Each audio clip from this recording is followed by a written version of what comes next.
Semiconductor or VLSI technology provides series of numerous innovations over the past several few decades, be it in the area of smartphone like improving the battery lifetime of the device by reducing the power consumption, in the area of processors, central processing unit, graphics processing unit, as well as like improving the camera and the display quality, as well as be specifically put any integrated circuit. And those series of innovations are only possible by integrating billions of transistors into a single chip.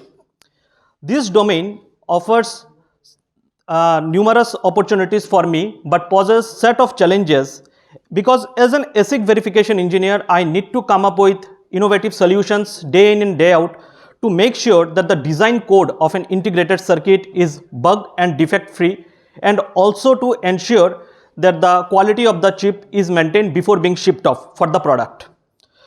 Now, during the initial phase of my career, I try to target each problem statement with conventional route, obviously that provide me like desired success and result, but at the additional cost of time and effort. Now, with series of learning and practice, I came up with some thinking models which helps me to break the conventional barriers and helps me to target each problem statement more efficiently and to achieve the desired result. Today in this talk, I am going to share 5 or 6 different innovative strategies which can be applicable in any field irrespective of the specialization. The first technique is exploring multiple different areas apart from our specialization. So basically what it does, this improves your thinking ability and provides a new perspective to look into a problem statement. Let's understand it with an example. My domain of expertise is semiconductor, but I have immense interest towards AI and blockchain as well. As an ASIC verification engineer, I need to write multiple random scenarios to make sure that the design is bug free, or if the bug is been captured, we should have the ample amount of time to rectify it before the product is shipped off into the market. Now, while learning machine learning, I came to know that if I trained a model with a large number of data set, it can do the work for me, or it can write some random scenarios to catch the bugs within the design, or at least it can help me to write more corner case scenarios so that the design is completely bug free. In short, I leverage the use of machine learning to help me to write some test scenarios, and in a way it reduces my debug and coding effort. Moreover, one more advantage of this technique is that it enhances the power of neuroplasticity. Now, what does neuroplasticity mean? Neuroplasticity is a technique in which the neurons of our brain are interconnected together to perform a certain task in a definite direction. But if we stimulate the brain with one input stimulus, it sort of acts like an unilateral thinking. But if we provide more stimulus to our brain by exploring multiple different areas apart from the specialization what we have, the brain try to capture multiple different ideas, and that time when we got a problem, we try to solve that in a much more better way and try to do it from the scratch.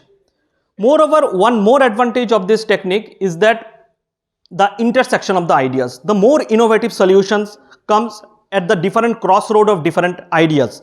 Like there should be an intersection point where each and different ideas merge, and that time the more innovative solution we have. The second technique what I am going to share is like breaking down a problem, big problem statement into multiple different pieces, and the next important thing is that we should not apply analogy to it. Let's understand with an example.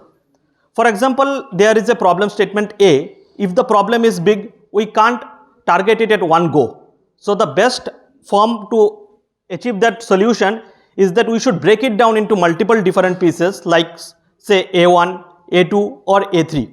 Now when we try to target those problem statements like A1, our brain try to reference it or map our idea to our past solutions. Like we try to take the past reference from any of the solution. That might be good depending on the complexity of the problem, but the thing is that it might not be the most innovative solution. So during that time, what we need to do, we need to build it from scratch. But that habit is not developed at one go. So we need to stick it around with the problem for a couple of days and try to do some brainstorming session. So while brainstorming, we can come up with some different innovative solution to target that problem statement. The next idea what I'm going to share is called as chain reaction of ideas.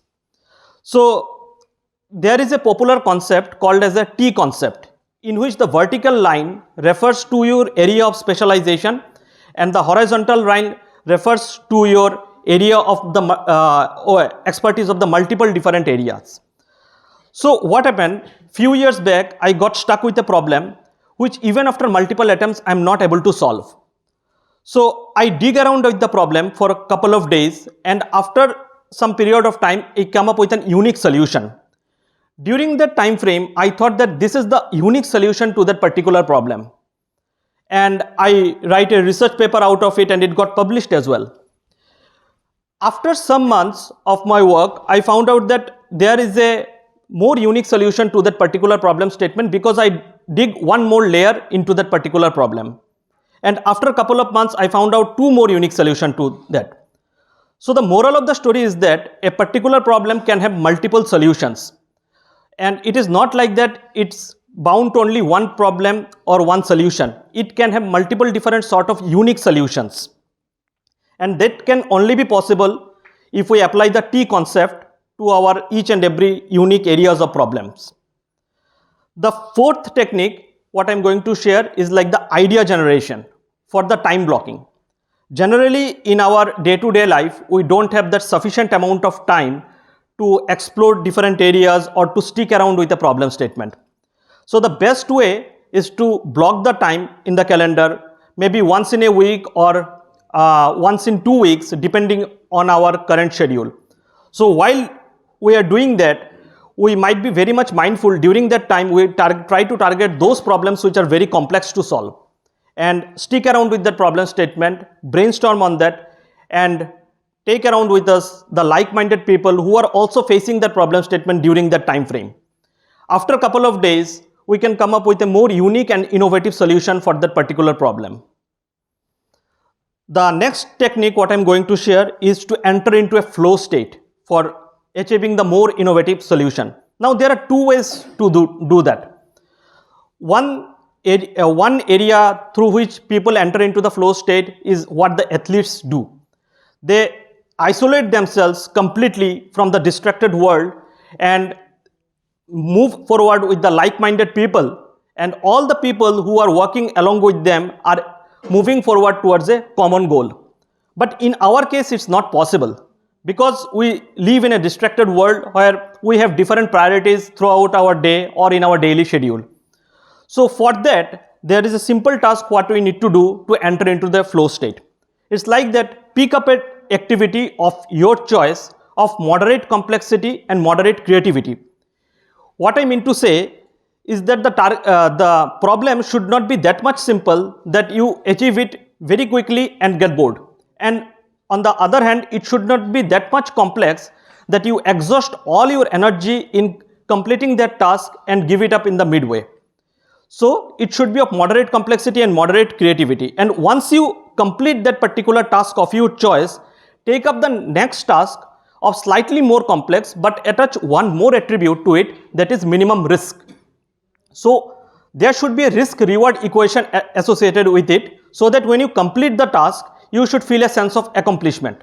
After completing these two types of separate tasks, you will feel that you are slowly entering into the flow state where no more distractions can hamper you, because you completely isolate yourself in the distracted world and enter into a flow state where you can achieve any sort of problem statement and come up with a more unique solution to any problem. The last technique what I am going to share is connecting the dot. So for example, if I am learning today any subject which I might feel that it's not interesting to me, but going forward over a time frame of maybe 1 year or 2 years, depending on the subject what I am learning, I might encounter one more subject which are of similar line. So that time I can connect the dot with that particular subject and come up with an innovative solution for that area or for so any problem statement we are facing during that time frame. So last but not the least, I want to end the talk with a simple idea.